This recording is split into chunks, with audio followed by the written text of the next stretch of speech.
You know my content, but you don't really know me. I've been homeless, jobless, sleeping in my car. I was a single mom as well as a high school dropout. So that's a single mom and no education. Girl, what was I doing with myself? Nothing. I was just lost, confused, had no idea what I was going to do with myself. But now I am living in a $500,000 plus home. I have a Porsche. I've had several businesses, and some of those businesses are on Walmart.com. I even have a book on Amazon right now breaking down my full details of everything what we're going to talk about in this video. And now my child is a junior Olympian. What are we talking about right now? Like, come on, let's just get into it. So I wanted to create this video because I feel like I wanted to reintroduce myself to my subscribers, or rather I love to call you guys my sub-sisters, but I also want to apologize to my sub-sisters that was with me from the beginning, because girl, I didn't allow for y'all to get to know me, who I truly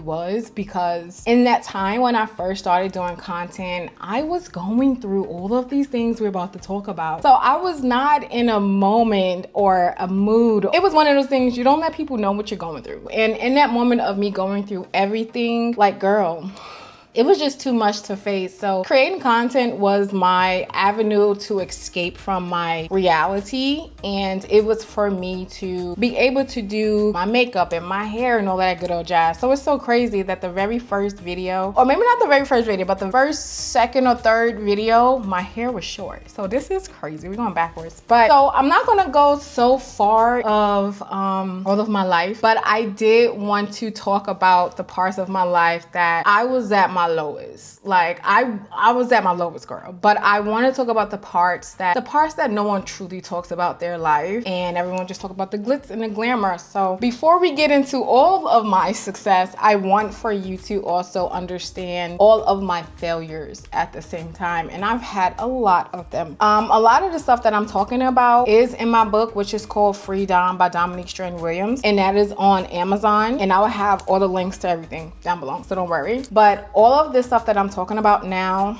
I'm basically breaking down small portions of it. It's in more detail in my book, so y'all getting some gems right now. So I am just gonna go as far as high school. I'm not gonna go further back than that, but when I was in high school, I did track, and I could have gotten a scholarship. I already knew the college that I wanted to go to and everything, but in high school, you're finding yourself. You're trying to figure out what it is that you want to do, and that's when I realized school wasn't for me. I didn't care for school. I didn't care for the grades. Track was cool, but I didn't know what I had in front of me, and I fumbled plan A. I fumbled track real bad. So I ended up quitting track. There was no real reason. I just got lazy, and with me just being lazy with track, I didn't take my life serious, and I feel like I was still in my green bubble. I didn't take life serious, because when you're young, you're thinking, oh, I have so much time in the world, or when them 20s hit, your time is like this. You ain't got no time now. You got to figure everything out. So I ended up quitting track, and I was not the best in school. I was not the best in school, not because I was dumb, but I felt school had no purpose for the things that I wanted to do in my life or that I planned. And school was just not interesting to me. Like, girl, I was failing classes so bad that my guidance counselor had to call me and both of my parents and to have a sit down meeting. So girl, so she sat down. So now I'm in my junior year, and she's like, your daughter's not going to graduate in time. She's failing so many classes that I had to do after school programs, PM school. They had a weekend program for school and summer school on top of going to regular school. And I had to do that for my junior and my senior year, girl. So by the time I got to my senior year, I got caught up. I don't know how in the world this happened, but I got caught up. I know by the grace of God, some of those regions got waived because of the weather in New York. So yeah, by my senior year, it's now summertime, and I did not pass my regents and my class, my science regents and my science class. I failed those both. And in New York, or the school I went to, I don't know if it's still like that, you had to pass a regents and you had to pass your class in order to graduate. And that was for all your classes, like all your major classes. And a regents is like milestones, if you don't know. It's something like that. but I failed those two. So to me, I'm like, yo, what are we talking about? I just worked and kicked my butt to get here, to graduate with everybody else, and I didn't make it. So I was like, you know what, whatever. I'm not gonna walk across the stage. It is what it is, but I can, I'm gonna go to summer school. So I went to summer school for my science, and I ended up passing the science class, but I failed the science Regents. That was the turning point in my life right there. That's when my life went down. That's when I quit on myself. My guidance counselor basically saying, oh, just go back to school for 6 months and you can graduate in January. I felt so low and I felt so upset, and I was like, no, I just tried this hard for 2 years and I still failed. Girl, give them the whole pity party. And I quit. I walked away. I am going to try my best not to cry because I do have to go someplace else with this makeup. So I'm going to try my best not to cry when I tell the stories about my life because it's so emotional. But so I ended up quitting on myself. So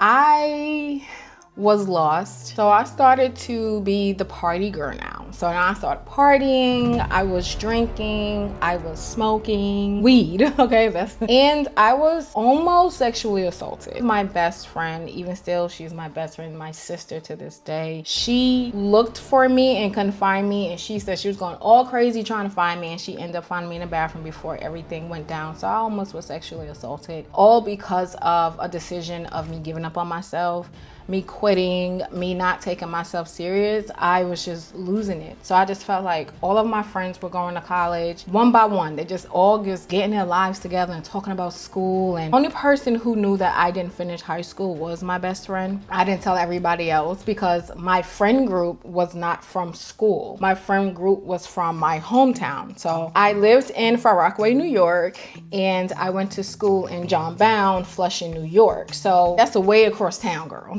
If you know, you know, but it's far. It's like 2 buses for me to get to school. So my friend group and school group was completely 2 different groups. So they didn't know that I didn't pass my classes, or I didn't graduate from school and all that good old jazz. I was just so lost. So I started getting these boring dead end jobs, but I was working 2 jobs. And I was trying to do a lot of things in between time, trying to get my GED, I kept failing everything, girl. And every time I tried to do more for myself, it seemed like I just kept failing. And I'm like, when am I gonna get my life together? I just want to win. And I tell you, girl, I was just lost. So when I was 24, I found out I was pregnant. That's more so like 6 years after me supposed to be graduating. Okay, girl, 6 years and no education. What are we doing? So then I found out that I was pregnant. And then I'm like, girl, I didn't know if I wanted it because I didn't have my life together. You know what I'm saying? Just thinking about this stuff right now, it's like I can somewhat feel that loneliness of who I was. It was just, wow, I held so much in. It's Jesus Christ, Lord. I don't know how I was not out of my right mind. Like, I don't know how I made it. But so I was like, I can't work these dead end jobs. I don't want to be like people I knew around me or from my hometown, like these boring dead end jobs. I'm not going to make it. And I was a big dreamer. Like, I dreamt big. I knew I was going to live in a mansion. Like, you couldn't tell me none. I knew I was going to have me a beautiful house with a white picket fence. Like, I knew I was having that life. So when it wasn't happening, I'm like, Lord, what are we doing? Because I could have sworn I was in the planning room with you. We planned this, not this. As someone always said, if you want God to laugh, tell me your plans. Yeah, tell me your plans. After that, my son was born. He was about 9 months at this time, almost a year in September. So I was like, I have to do something with myself. So I ended up cutting my hair. Wow, talking about that, that's when I cut my hair again. I cut my hair completely off and it was short. I don't know what's up when I cut my short hair. Maybe there's just things that go on with me having long hair. It's not for me, baby. So I ended up cutting my hair and I thought I was a little cutie. I would say, I'm going to go back to this high school and I'm going to demand my diploma. And that's what it was. You couldn't tell me I was not getting my diploma. So I had my hair all cute. I had my cute little outfit. I had Josh in the stroller and I had some music on my phone vibing out. He's sleeping or whatever and we cruising. The school was so close to where I was living at the time. I started to live with my son's father and he lived in Flushing. So it was literally like a 5-minute walk for me to go to this high school. So I'm walking there thinking I'm cute, whoop-de-whoop or whatever. So then I go inside. Now this is the summertime now. It's mid-June. So I go there and I'm speaking to the administrator. I'm like, hey, I'm here to pick up my diploma. Girl, I had my sunglasses on. You couldn't tell me I wasn't cute or nothing. I thought I was walking out with that diploma that day. So she was like, okay, so what year did you graduate? So I said, oh, 2004. So she said, okay, I don't see your name in the system. What year did you graduate? I said, well, technically I never truly graduated, but I'm like, I just turned 25. So can you just give me the diploma? She said, I can't give you something that you didn't earn. So I looked at her and I had a bad attitude. Okay. I had a real bad, but you gotta realize I had a chip on my shoulder. Of course my attitude was bad. Okay, y'all gotta give me a grace right here. So I had a real bad attitude. I said, you know what, forget this. I don't even care. I just stormed out, girl. I stormed out. Thought it was cute. I was mad. All of a sudden, somebody tapped me on my shoulder. So I turned around and it was the administrator. And she was like, I have a question for you. And I'm like bad attitude, girl. So I was like, yeah, what? She said, do you believe in God? And when she asked me that question, all the tears I had fell out. I was just boo-hooing. So she's holding me and we ended up walking back to the office. At first, it was the trailers at this time because they had summer classes in the trailer. So we walked back to the trailer and she put me into this room inside of the trailer and she said, just sit here. I'm gonna get someone who can help you. So we sat there for some time, probably like 10 minutes. And here comes this tall Jewish guy with glasses and a low short cut. He had a brown blazer and a plaid shirt with some brown velvet corduroy pants and some brown, I don't know what type of shoes he had on. So I'm looking him up and down and he came in very dominant. He had a strong personality, strong energy, strong aura about him. So he sat down and it was this long table and he's like, so you want to get your diploma? I was like, yeah, I mean, it just makes sense. So he was like, but I heard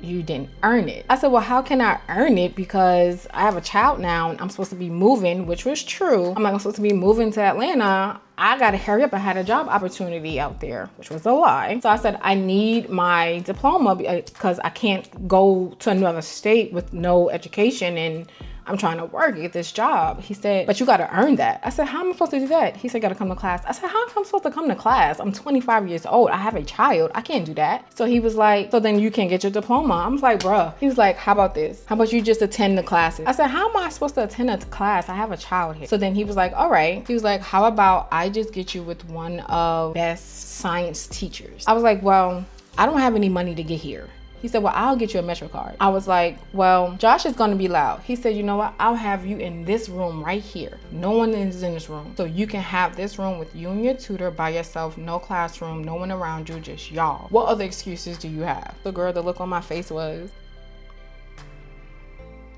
yeah, I ain't got no excuse. So what we did was, for the whole month of July, I would spend anywhere from 2 to 3 days with the tutor, and then on my own time I would study. So I end up, I'm not going to go in full detail, that's what the book is about. It's a really good story, so you should read the book. And plus, I'm not trying to cry once I tell that story because it's very, very emotional. And if you want me to hear it say in another video, I'll do that. But read the book. Just go support your girl, read the book. So yeah, so I ended up passing and I finally got my diploma 7 years later.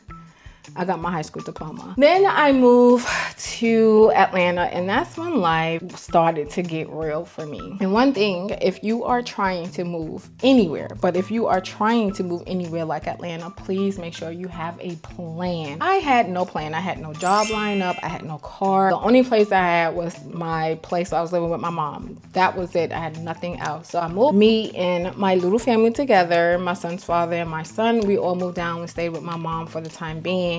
And I couldn't do it. I couldn't do Atlanta. I couldn't do the South. Couldn't do it. So it was hard. I was going back and forth to New York and Atlanta. Because of something that happened in New York, I had to make my choice and just live down here in Atlanta. And it was one of the best, worst choices, but the blessed choice that I could have made. So what I decided to do was I worked a graveyard shift. When I would come home, I would go drop Josh off to his daycare and I would start beauty school. And now I have my master cosmetology license, which I could do nails, hair, hair, makeup, barbering, etc. You got it. So then after I finished beauty school and I graduated as the president of the student body, after I finished beauty school, then it was working in a beauty salon, and that was a nightmare within itself. At first it was very scary, but I ended up doing it, and I worked at this salon, and the owner, she was from New York too. It was pretty cool. I was her assistant on the floor, and girl, when I say God will root you up when it's time to be rooted. I worked for the salon at this time for about a year and a half now as her assistant. Before I left the salon, I believe I was on a floor. Then I got promoted to having my own booth. I'm like a rookie, so I didn't have no clientele or anything like that just yet. So then about a month or two of me being new on the floor, that's when she pulled me to the side. Now this is starting to linger into June 2015, 2016, one of those summers. And she tells me she's gonna have to up my rent because whatever situation she was having with her overhead, I guess it got crazy and she had to up it. And I was like, well, I can't even afford what I'm paying you now. I can't do that. I can't pay more. She was like, well, it's a cold world, so if you ain't got it by July 1st, then don't even come back. So it was like literally next week, which was July 1st, and I'm like, well, I guess this is my last day because I ain't gonna have it, and I'm not gonna spend my last little bit for this 1 week. This is not gonna work. So I said, you know, I quit. That was Tuesday.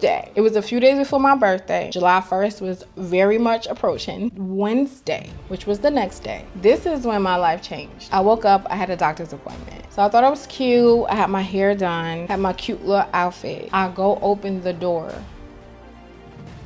I see about 5-6 cop cars. Then there was a sheriff and another police officer at the door, or coming up the stairs to come to the door. And then behind them was like these skinny little white dudes. So I'm like, Mom? I'm like, Mom, what is going on? As my mom's coming downstairs, I said, what's going on? He said, ma'am, you have about 15 minutes to get your most prized possessions. Then after that, I have to ask my boys here to come and start taking your stuff out your house.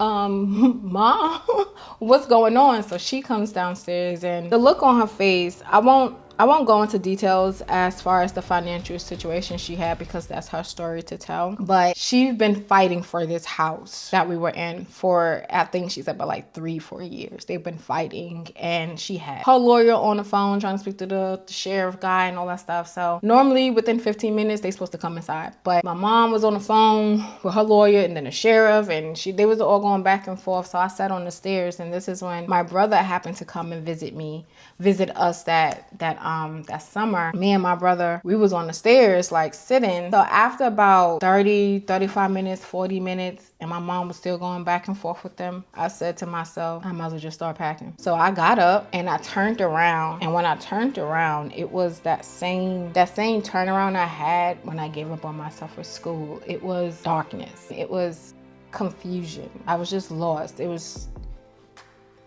emptiness there. I couldn't feel anything, and I don't even feel like I grasped the full depth of the situation in that moment. Still, I think it still didn't register to me what was truly going on. After that, I just went upstairs. I took my clothes off. I put me some sweatpants on, some bummy shirt. I got my social security card and birth certificate, Josh's social security card and birth certificate, and I put that in my purse. Anything important of documentation, I put that in my purse, so I know I at least have that with me. And just by the grace of God, Josh, he stayed with his father for the summer, and I was just so grateful that he was not there to experience what we were just going through. So after I started packing my stuff, probably like 15-20 minutes later, that's when that same white dude came in. He said, where do you want me to start? And I was like, you can start right over there in the attic. Well, I'm getting all my most prized stuff, so I started just getting garbage bags and putting my stuff in garbage bags. He was putting stuff in suitcases, and girl, we had all our stuff on the lawn. Some of the neighbors came and helped us.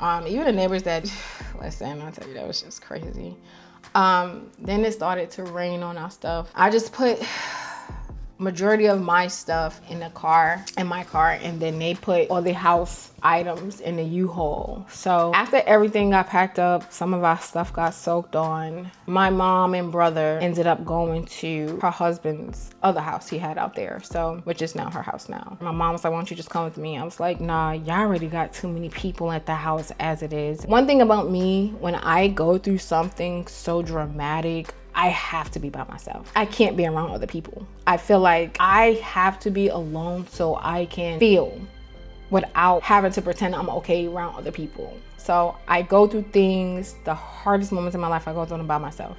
I feel I can be truly who I want to be in those moments. So the first week, it was me staying with one of my friends for like a week, and then I stayed with my other friend for another week, and I would just rotate with them both. So one thing with the salon, what we did was probably like the year prior, we all purchased our tickets, plane tickets, hotel rooms, and all of that stuff to go to Vegas, because there was a hair show in Vegas that we all wanted to go to. So all of that stuff was already pre-paid for. So this was the first time that I was able to sleep in a bed that I didn't have to share with anybody else, and time where I was just to myself. So I said, I already paid for this. I'm about to waste my money. So I went out there with no money. I had no money. None. I went out there with none, probably like $100. That's all I had. Now you ask me to go to Vegas, shoot, I better have a few more zeros behind that $100. But so we stayed in the Flamingo, and that first night, I remember to this T, that first night I was in the whole entire suite by myself, and I took a nice long shower, because when you at someone else's house, you gotta be mindful of the shower, water intake, and water ain't cheap. And I took a long shower, and then I was in the robes, and then I just looked out the window, looked at that view, and I was like, wow, can't believe that this was my life.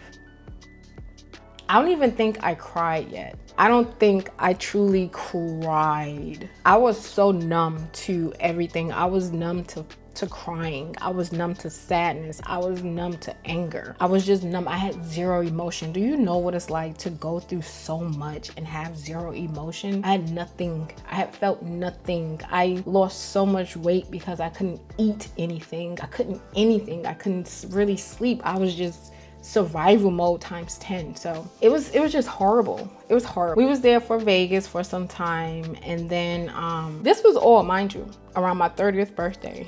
This is the way I opened my 30s, okay? I opened my 30s homeless, jobless, nothing to my name. After that, we came back for some time, and I had to do my laundry. So I stayed in Clayton County, and there was a 24-hour laundromat out there. And I love to go to the 24-hour laundromat because constant active lot, not where it just gets secluded over time and someone can come over and messing with me. So this particular day, I ended up getting a phone call. It was my daddy. I'm on the phone and I'm hearing my father breathing weird. He's like, oh baby, what are you doing? And I'm like, Daddy, is everything okay? I know he was in the hospital because he needed a heart transplant. And I ain't have no money to go and see him. I said I was gonna cry. Oh my gosh, I need tissue. I need this makeup for later. And I was like, I didn't have any money to go and see him. And my mom didn't have money either. And I didn't tell all family about what happened, and those that knew found out that they were laughing at us, me and my mom. And it's crazy because the same one that laughed were the ones we let stay with us. So it was just, I had no one to go to. So it was hard for me to go through that. And I had to control everything. That's when I lost it. That's when I cried. I couldn't hold it no more. I couldn't hold it anymore. And then that's when my stepmom took over the phone call, and I'm just breaking down, trying to keep it all together, just trying. And she was so strong. Mommy Angel, I call her. She was so strong because I don't understand how. You know, and she was going through her own stuff. And girl, I'm trying to hold these tears back, and I don't have no tissue in here. But she was just like completely strong. So we ended up hanging up.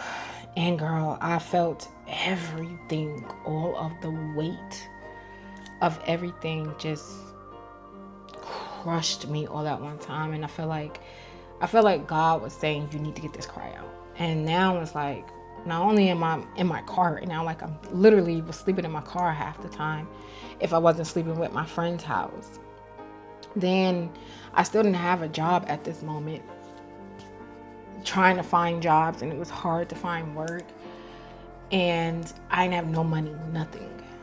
And now I'm a daddy's girl, like my dad. The strongest man I've ever known in my whole entire life is needing a heart. He was only using like 5% of it. So that night, it's like one of those things when you go back and look at how God was building you. I know life is hard, and I know you're probably going through a life crazy shift right now. Like, you probably like, girl, you don't understand it. You got your life together. Like, you don't get it. I do. Trust me, I really, really do. Because had I known, and I know when I say this, people look at me like I'm crazy when I say this, but in that moment, I wish I was more grateful. You know, like, Dominique, what do you mean by being grateful? I wish I was more grateful because that was the moment God had created a blank canvas for my life. And in that moment, I felt like God said, whatever it is that you want to do right now, do it, and I'll back you up. I felt like where I was, that part of Georgia where I was at, which was Paulding County, I wasn't going to be who I am today if I stayed there. Not saying if you did, you can't make it. I'm not saying that, but I'm saying the connections and the resources that I end up meeting, I had to leave there. I had to be rerouted, and I had to be rerouted. And I would have never left there. I would have stayed in my comfort zone. So that house was just to get us from New York, to get me my master cosmetology license, and to get out. That same night, after getting that phone call, that's when I said I want to create a business that's centered around heart disease. And the only business that I knew really was cosmetics. Beauty, that's all I knew. And like I said, all of this was around my 30th birthday. That's when I called it 625 Cosmetics. So I'm not gonna go so much further into that detail. That's more so read the book. You'll know how my life happened in between time and all of that good old jazz. But eventually I got myself together, got my first place. It was like $568 for rent in Riverdale, okay? It was pretty cheap, but you know, it wasn't safe at the same time. So it was pretty cheap. It was 1 bedroom, and I remember getting that bedroom. I had no couch, I had no food, I didn't have water, I had no bed. The only thing I had was all the stuff that I was trolling around in the back of my car, all my bags of clothes and my jewelry and my shoes, and that one TV. I don't know why I carried this TV around wherever it is that I go, and I don't understand how my car never got broken into. And I do know why, because God protected me. Everything I had in that car, I put it in my home. And I remember finally, once I got me a job and all of that stuff, like I said, it's broken down into the book. Get it, Amazon. Link here somewhere. So all I know is I had my place. It was not the best. It was hood, girl. I was in a hood, girl. But luckily I grew up from the hood, so it didn't scare me. I know how to handle myself. I kept my head on a swivel. I know how to do that. But I was in the hood. All I know is I had my place. And I remember the first night, I had a little piece of sandwich left from I don't even know when. And I ate that sandwich with a little nothing but left for a little swallow of water. And I'm looking at because I had a little balcony. Don't think it was a big balcony, girl. 1 foot. So I had the door open and I'm looking at the moon and I'm eating. And I just said, thank you, Lord.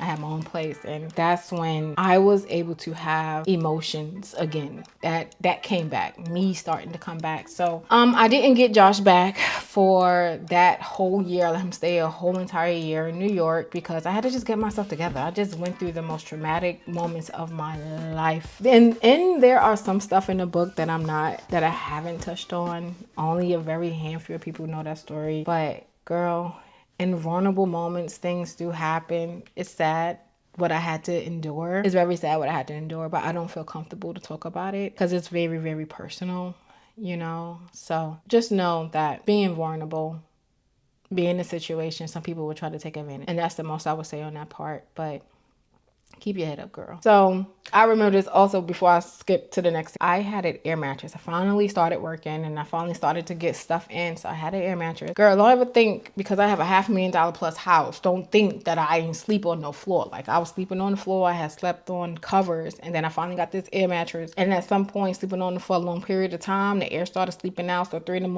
all you hear is that filling it right back up. So yeah, I was there sleeping on air mattresses like nothing. I did that. So like I said, if you want to know in between everything else, you have to get the book. But I ended up changing jobs, got a better job, and I was the operational manager there. And I ended up getting Josh back. And then that's when I met this guy who is such an amazing man now because he is my husband. And I remember he helped me with business. He knew zero about beauty and I knew zero about business. We was there to pick up each other's slack, which is what we do now, which is so beautiful. But he put me onto business and he taught me a lot about business. And that's when I created my first business, which was 625 Cosmetics. And it was a lot. I also wanted to create an ebook showing you how I created my makeup brand. I got you. So I'm creating that as well. So I ended up doing a lot when it comes down to my makeup brand. I've searched and searched and searched far and yonder to find the right manufacturer. And I also have a clip showing when I first got my makeup. So I'm gonna see if I got it. I could put it here somewhere.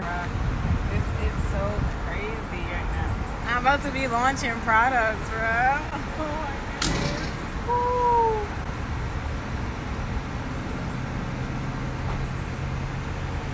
So next year, where's your makeup gonna be at? That's it. That's right. What's your website? 625 Cosmetics. The Instagram. 625 Cosmetics. How do you spell it? 625 KOSMETICS. Damn out. But I have that video, and then after that, girl, I just took off. So 625 was on CBS. I also sponsored a NASCAR driver as well as an MMA fighter. I was on multiple billboards. I even did Times Square billboards. We've done commercials, Super Bowl commercials. What else we've done? I also did makeup for uprising artists. I don't know if she's doing stuff now. I ended up doing my own thing, but I did that. I traveled with her. That was pretty fun too. And then I ended up taking a break from 625 because I was like, it's time for me to switch up the name. It's time for me to switch up stuff up. And then that's when I switched it to Liqueur. And then when I did that, Liqueur took off and went to Walmart.com. So we got our products on Walmart.com.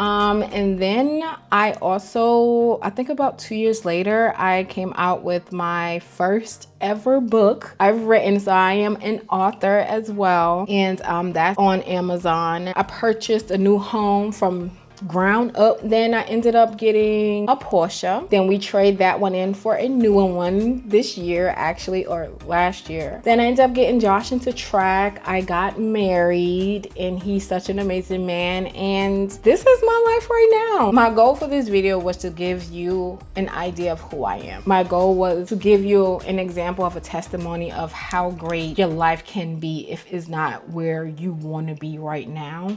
So this is not me bragging whatsoever. Trust me, it's not me bragging. And hopefully, I'm praying is more inspiring than any other thing. It's not to bring out an insecurity in anybody. It is just to tell my story so you guys can get to know me. For all of my sub-sisters that's been following me from the beginning, or to my new sub-sisters or new sub-sisters to come. I just wanted to say, you know, I did not have the best life. I was not born with a silver spoon in my mouth. And the things that we did have growing up were very, very priceless that money couldn't buy in the first place. I just wanted to tell you that God, whenever he's rerouting you, it's not because it's a punishment. And that's some of the things I still have to this day, remind myself. God is not punishing you. He's just preparing you for whatever journey that he has for you. And like I said, I just want for you to fully get to know me before I started producing any more content for you guys. And if you have any questions that you want to ask me, please feel free to leave them below. Ask me, girl, to get down and dirty and ask me these questions. But I have going on. And now, you know, I cut my hair recently for my birthday. It was all blonde. Now my hair's going out crazy. I am trying to now change some things about myself as we progress forward in the videos to come. So right now I am fighting and battling with PCOS. If you didn't know, now you know. And all the things of PCOS and all the ups and downs of my body weight, my energy, that was a lot. I did a whole lot of bleeding for like 6 months, but I wasn't a great candidate for a hysterectomy because they said even though with all the bleeding, they had no solution. So I had to learn how to eat with PCOS, how to eat while having PCOS. I also was someone who recently had to take a break from everything. Like, I did want to talk more about, myself to you guys and to create a family, a community, a bond. So I also want to change what I'm wearing. I just want to do so much better for myself. And I feel like I am finally in this position in my life where I don't have to survive anymore, because I was so addicted to pain and so addicted to surviving where I didn't know how to slow down. And that's what I'm learning right now, is to live, to enjoy being a mom, enjoy being a wife, enjoy being a woman, enjoy being feminine, enjoy truly having the full understanding what a soft life is. So it's just me learning this new version of myself, the new version that God is creating me to be, becoming the woman that God wants for me to be. And I am super, super excited. Yes, I am a sinner. Yes, I get it wrong 9% out of 10. Yes, I do. But I am just here to just let you know that God has you. And I know it's hard right now, but if I could be sleeping in my car, father needed a heart transplant. And by the way, my father is a heart transplant survivor. And I also wanted to tell you this, but I don't think I even said this. A portion of the proceeds with Liqueur products goes back to the heart organization that helped my father get back on his feet. So I give back to them quarterly. I'm just really, really grateful to be able to help other families in need, to be able to give back to the very people that helped my dad. I just want to say thank you, and that's my way of saying thank you to them. So guys, I'm not going to keep you here too long, but I did want to just at least, before I started posting more videos, I know I took off about 2 months here, I know. But before I get back, I at least wanted to do a video where you are getting to know who Dominique, aka Serinitii within is. So guys, I will see you in my next video. Thank you so much for allowing me to have this opportunity to talk about myself. But if you're going through things in life, God got you. Trust me, He has you. I'll see you in my next video.